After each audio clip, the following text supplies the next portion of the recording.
So, hello to everybody who's joining us. This is me, Grumbleduke, and I'm being joined by Metamorphosis, my teammate from Wave.eu. And we are very luckily here for one of the biggest games, I want to say one of the biggest games, in the Premier Division of the Asia 1 Joint Dota League Season 3. And that is Titan up against First Departure. So I'm joined by Metamorphosis, and give him a chance to speak. Maybe, what do you think of these first few bans and picks? They're going by like lightning. Hello, yeah. I mean, they were very, very quick bans, very, very quick picks. Viper and Razor immediate bans from Titan, sorry, and First Departure, Death Prophet, and Lycan, and they took them like less than 3 seconds to do these bans. And the same thing with the first pick of Brew against Faceless Void. Um, this is really, really interesting. It seems that both teams have a very definite plan that they want to execute, and they're following through with it, basically. It will be interesting to see what First Departure does, because we've seen a lot, especially in the recent international, Faceless Void being played off lane as more of a utility rather than a position one. So I'm wondering if they're going to do that here, or they're going to run him as a standard position one, being supported by the Shadow Shaman. I gotta say, I don't think Faceless Void works too well against Brewmaster or Doom. I mean, fairly well. Sure, you know, all the Brewlings will be caught in the chrono, and Faceless Void's one of those people. If he can get his ult off, he can beat anyone. But you know, Doom's got the great counter to disable the passives. Brewmaster can take a whole load of damage and then just split. I mean, it's certainly going to be a team fight game, but I like the First Departure pickup. They're making it a little bit more about split push, because I think they're right to think they won't just win, or they're not likely to win all the 5-on-5 big confrontations. Yeah, and a big issue with Brewmaster is the cooldown on his ult. So you can only fight when his ult is up. Once it's on cooldown, that will be the opportunity for First Departure to use people like the Shadow Shaman, the Nature's Prophet, the Vanomancer to either split push or basically counterfight, basically turn around. I find Rubik into Faceless Void is a bit strange. I mean, they picked up the Rubik based on what? Because you can't steal Chrono. That's awful. So he's stealing Shadow Shaman wards and Nature's Prophet ult? Poison Nova. Sure, but they didn't know that then. One more disable. Even the shackles. I mean, everything is great on the Rubik. An extra hex or a shackle there. Maybe I'm just not respecting the Rubik enough. Plague wards to defend. You don't respect the Rubik. Rubik is I think the most amazing hero in the game, simply because he's every other hero at once. Yes, exactly. And you know, if you get at Rubik, and I'm sure these players that are playing Rubik will be brilliant at him, not only good. It is Titan after all, so we'll see how it goes. And you can see Titan being teamfight orientated as well, because you have the Doom to take out one target in a team fight. You have the Sand King with Epicenter. Position 5 is probably going to be the Rubik, and you have the Brewmaster split. So that's quite a heavy team push situation there. On the other hand, First Departure's team fighting is present, but I wouldn't say it's as strong as Titans at this stage. No, I would agree with you on that, definitely. Also, I like the fact that Titan, they've gone for an incredibly greedy lineup, right? Like, Brewmaster, Doom, and, okay, Sand King can be, he can get by with not very much, but he's best when he's got Veil and Axe and everything else. But they've gone for a draft which can get its own gold. Doom's obviously got Devour, we might see a couple of Midas coming up, although I'm not sure about that. And Sand King, obviously, a great jungle farmer as a support. So I think they've gone for a very smart build there, just to try and keep their gold per minute up, because they're going to need a lot of items up, and when they get them, they're going to be devastated. Indeed. I mean, First Departure's picks, do you know what they reminded me of? They remind me of Vici Gaming for some strange reason. You know, that Nature's Prophet Venomancer situation that Vici Gaming had all throughout the international, of being able to quickly push towers and, you know, just take objectives as quickly as they can rather than team fight. And I see that happening in Nature's Prophet and Venomancer and the Shadow Shaman. And then you have, you know, a nice kind of healing support shields coming out of the Abaddon.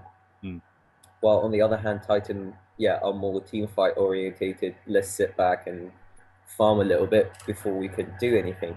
But even the bans, I mean, look at the bans. Both teams know exactly what they want to go up against. You know, a Skyroth Mage ban, a Brewmaster or a Doom do not want to see that. And Witch Doctor the only support that was banned. I find that quite interesting. His ult works very well with the Faceless Void ult. a few Chrono into Sure, but no Lich ban, no I don't know, Dazzle ban, just the Witch Doctor. Everything else is at least capable of carrying.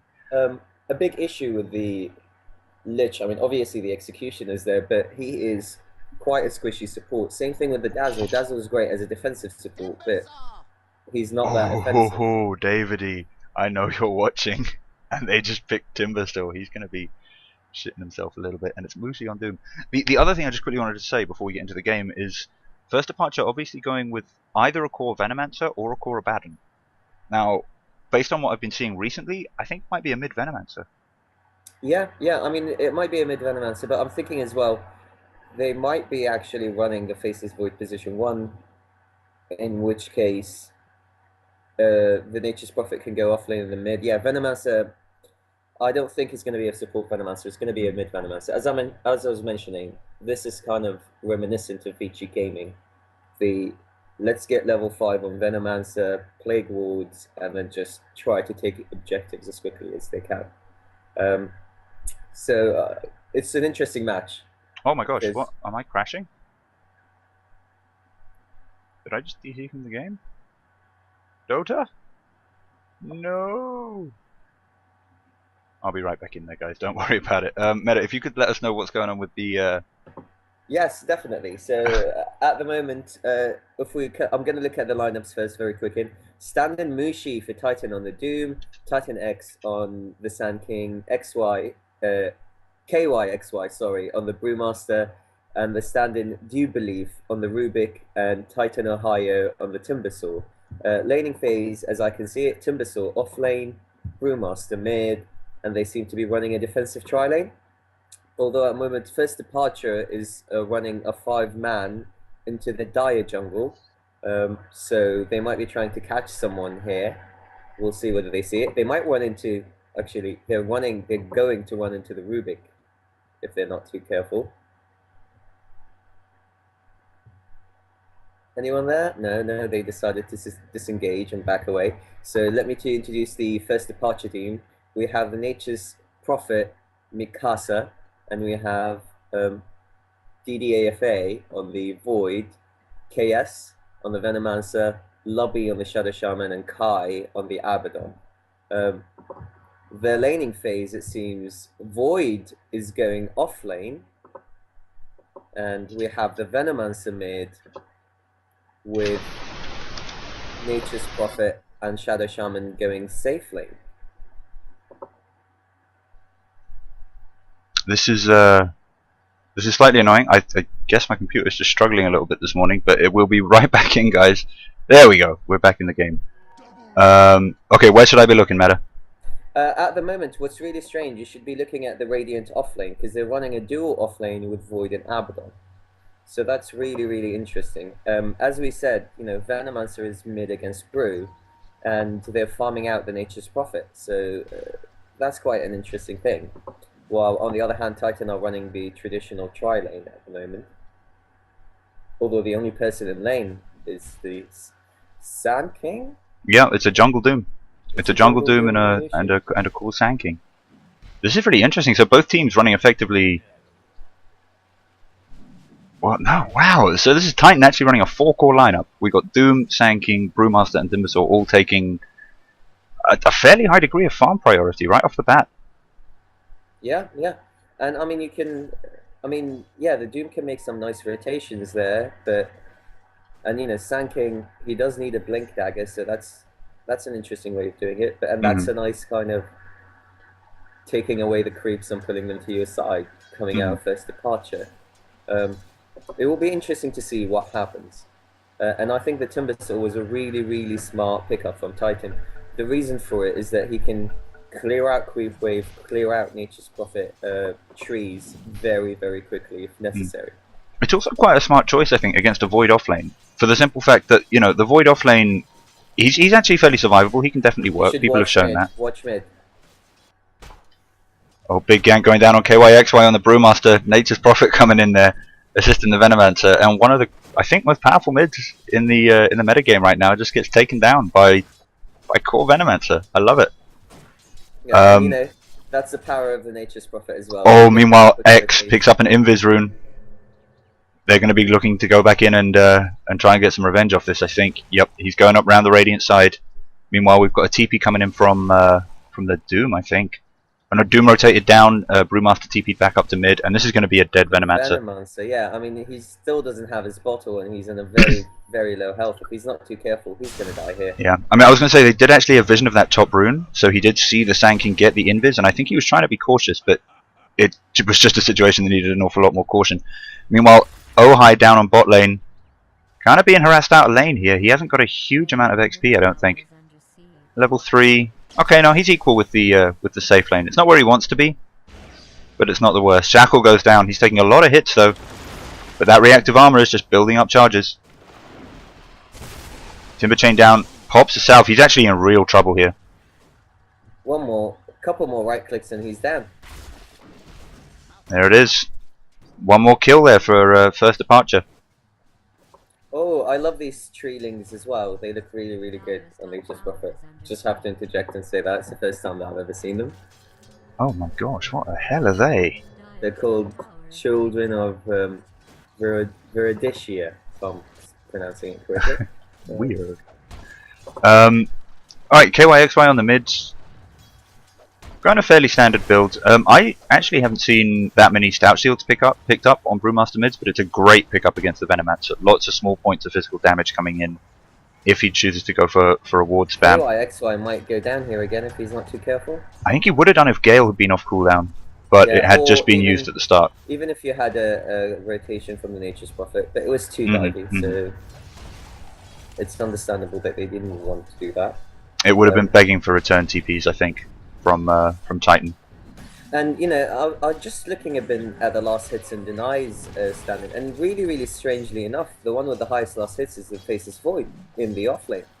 That does actually surprise me a little bit, because I thought the plan there was for Sand King to be mainly the one in lane, maxing out maybe Caustic Finale against the Void.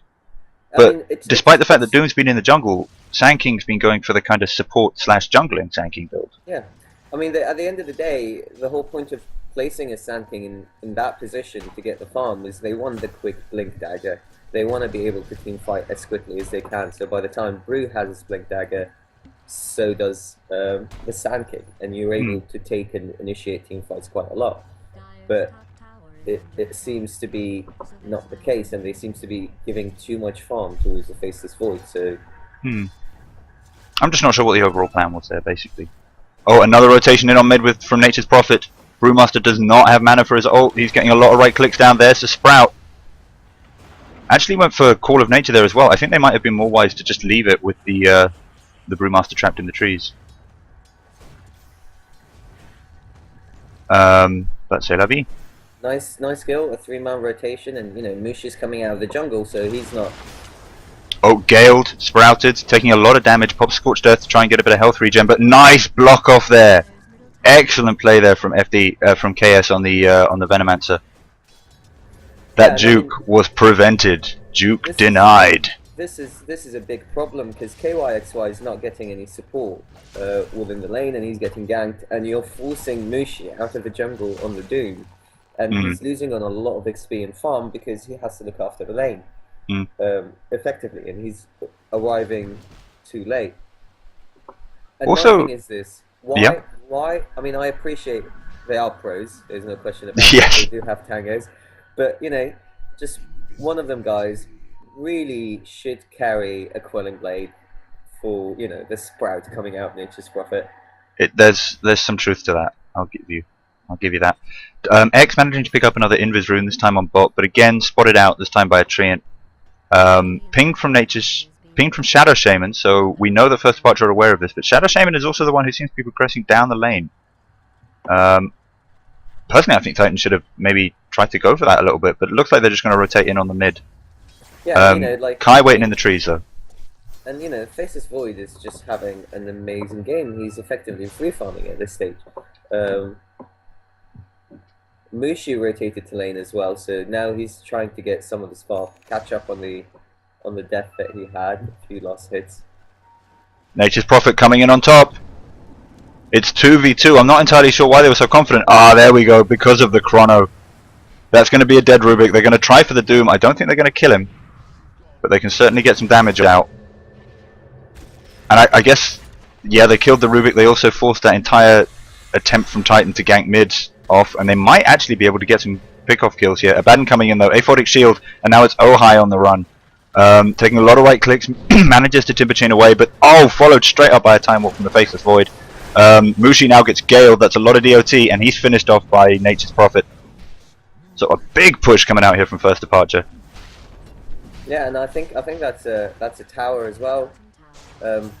As I mentioned, this is very much reminiscent of what Vici were doing in the International, which is, you know, a very, very strong push heroes, and we're going to take it and we're going to push it as quickly as we can. And, you know, Shadow Shaman wards take the bottom tier 1, while the rest of the team take the top tier 1. And, you know, Titan, I think, are a bit of a loss at the moment. Well, it's what we were saying in the draft, you know, they've got a great teamfight team, but it does need a few key items. And I don't think the way they were doing their lanes was honestly, I thought that they drafted that very specifically to have maximum farming potential, and I don't think they weren't doing it how I expected. But even so, they seem to build both the Sand King and the Doom as junglers, leaving nobody in lane to be effective against Faceless Void. And Doom can be great against Faceless Void with Scorched Earth. So I think that would probably have been the best choice for them. Yeah, and I think a big issue is, you know, you still don't have these items that you need. Oh, they're going on Timbersaw again. Nature's Prophet though, maybe getting a little bit too deep this time. He's Chakram is retracted. Now, which I'm very surprised by, but it's working very well for him. Oh, and it's been coming quite big on the Nature's Prophet these days. You see it when they're Split goes down. There's going to be a stun on this Abaddon, and he's finished off. Faceless Void's lifted. He's still got the aphotic shield active. Sand King's coming in as well. There's a stun, and it's a quick pick off. So there we go. Titan managing to take a little bit more space.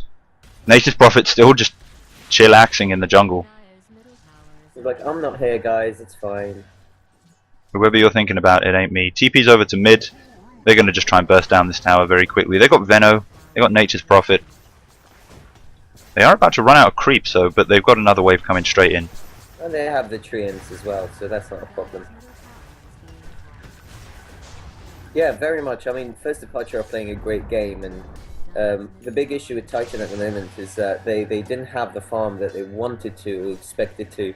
So the Sand King is behind, the Doom is behind, and it's really hurting them in terms of objectives.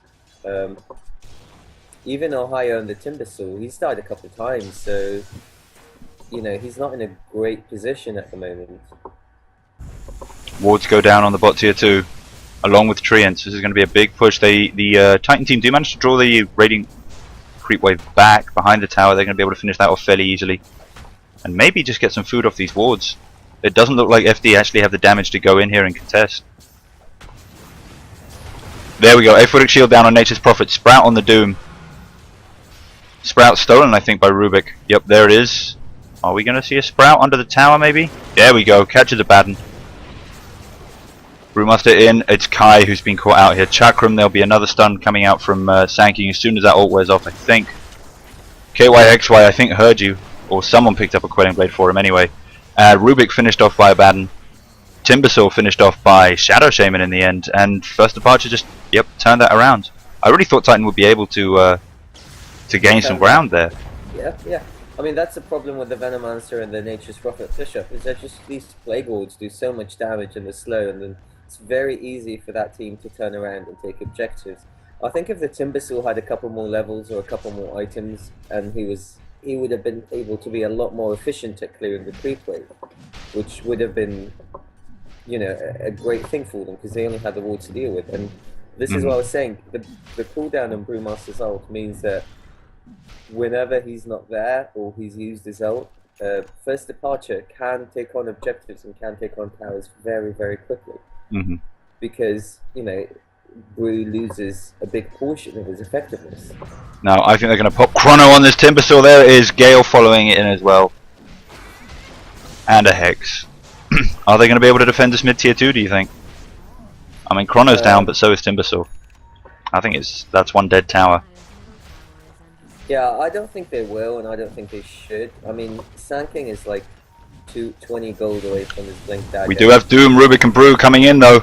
That's going to be a dead Nature's Prophet right off the bat. Meanwhile, the Brewlings all trying to focus on Venomancer, manages to get the stun to break the TP. Beautiful play, Faceless Void. Doomed, cannot time walk, followed up by a Sand King stun, and the kill goes to Brewmaster. That's the kind of food that Titan need.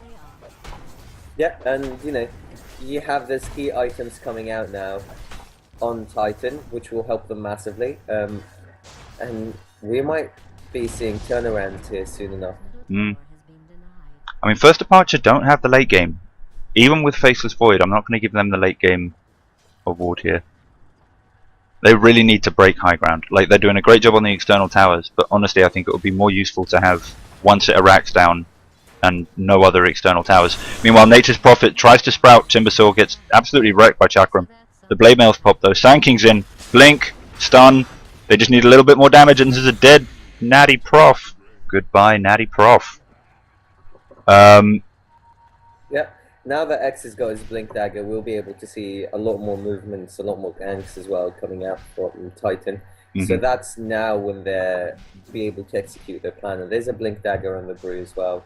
Yep, they're beginning to get to the dangerous stage, and they've got Mushi on the Doom, ready as a kind of late game. He's gone for the Midas. I wasn't sure if he was going to when he picked up the boots and the boots and a glove, so I thought maybe he was building the power treads or something. It's a little bit strange, but no. I think he might have used his ult there by mistake.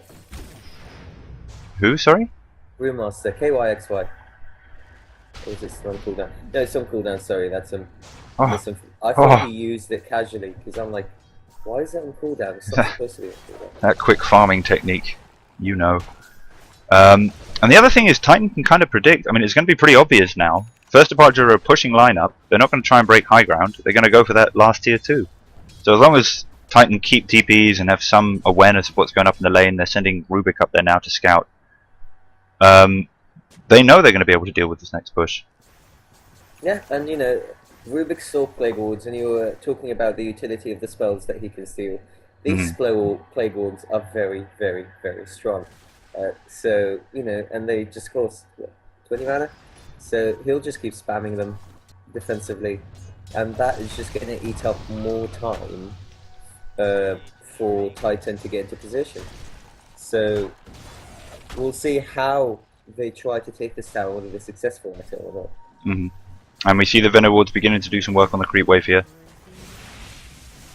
You're right, this lane clearance from Rubik is just absolutely huge. Meanwhile, we've got a smoke coming out from Titan. They want to catch the pack here, and they know that they... Well, I'm not sure if they're aware, but there's no Venomancer here to back them up. Yeah, and the Meanwhile, Void is positioning himself quite nicely. DDFA, ready with the Chrono. There's the split. Chrono catches Timbersaw, and that's it. He's going to get nuked down incredibly quickly. Doom has gone down on a Baden. Faceless Void looking for pickoffs. Doom is shackled. Meanwhile, the Spirits desperately trying to make their presence known, but they're just not effective enough yet. Most of the FDT manages to blink out or just straight up run. Faceless Void lifted by the tornado of the Air Spirit. But now we have phase 2. X being brought so low by DOT, and he's finished off on the back lines. So Nature's Prophet for Sand King and Timbersaw. Not the worst trade, but they're going to lose the tower as well. Yeah.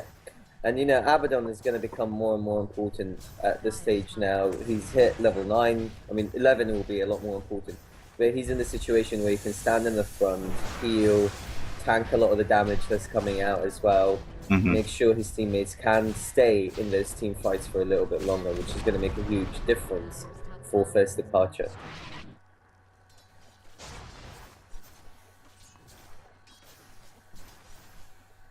I mean, this is just... I don't know. Titan had the right idea. They smoked in there, but the problem is you know, they didn't see the Doom and they didn't catch Doom. They were right in going after Nature's Prophet. Having said that, they kind of ignored the rest of the team, which effectively cost them a lot. I think the problem is they need some more... They need something to make these Brewlings a little bit more effective, because they're going in, they're doing a great split, and in terms of what it's actually managing to accomplish at this stage, it's not a huge amount. It manages to chase heroes away, it manages to keep KY alive, and that's all important stuff, but there needs to be kills happening. It's the Timbersaw. The Timbersaw is key, because he's the one person that can clear out a lot of the Nature's Prophet stuff. But he's getting burst down in those team fights so quickly that he hasn't been able to do anything. You know, Timber Chain, Whirling Death, Chakram, they're all great spells, great armor, he can move around. But if he's not getting the time to do all of that, then Titan are using a good portion of their utility. And that's what's happening at this stage. At this stage, seems like most areas of the map, people are just happy to farm right now. Both sides have a treant in the Roche pit, which I love. Go Rubik. Nobody farming up top lane. I think both teams regard top lane as kind of the danger lane right now. Titan are seeing it as a lane that FD are liable to be ganking in, and FD are assuming that Titan are going to be busy farming up their jungle and have a lot of heroes on hand. Truth is, the only person up there right now is Faceless Void, which is not good for Titan, because that's free farm. You know, Faceless Void's been free farming. Well, he wasn't free farming most of the game, but he was farming very well as the offlaner. And you know, you don't want to give him your jungle. What does he have? He's almost at Ags. He's like 200 gold away from Ags. So it's huge. It does look like this might be the first tower for Titan, though. It doesn't look like First Departure are interested in rotating it. They're more interested in trying to get in really close to that top tower. Meanwhile, we do have initiations going down on KS, and TP's coming in to support. There goes the split. Chrono catches nobody. Faceless Void lifted by Rubik, immediately mashing him straight afterwards. And then there's another Chrono that goes down. This one must have been Rubik's, but it's not going to help.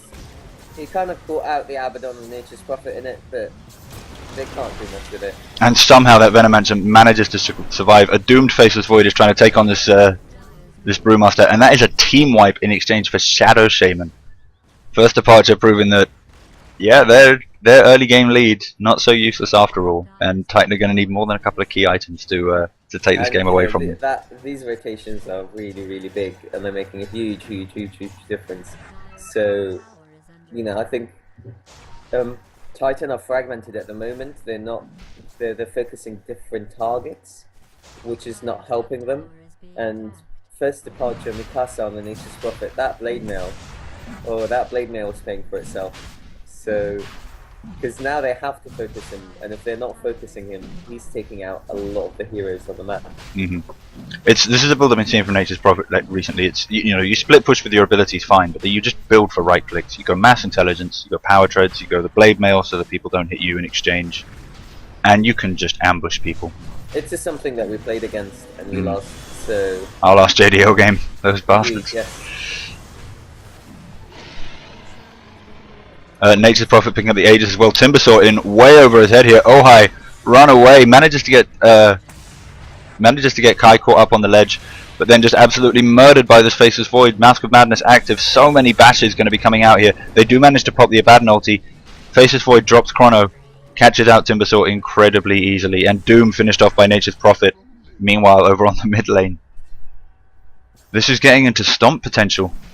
Yeah, I think it's really hard to do so. I mean, like you don't have the space to farm, and that's the whole point. Is you can't take objectives because you don't have the farm to take objectives, and you can't farm because you can't go anywhere on the map because the other team are always going to be there. Void just backtracking all the damage Rubik is trying to do. We now got Treants going for this tower as well, and it's but they are about to run out of neutral creeps. That was actually a completely wasted glyph, I think. Like, There's a split though, they're going to try and contest straight back on this. Void Chrono is not up. Sand King should epicenter at this stage. I don't think he was going to get the... Oh, there's a wards go down as well. Aegis is popped. Chrono is used. It just came off cooldown. Faceless Void now desperately trying to tear through this team. Doom in real trouble. Mushi backing off. DDFA chasing him. There's going to be a time walk very soon to slow him down. Titan X.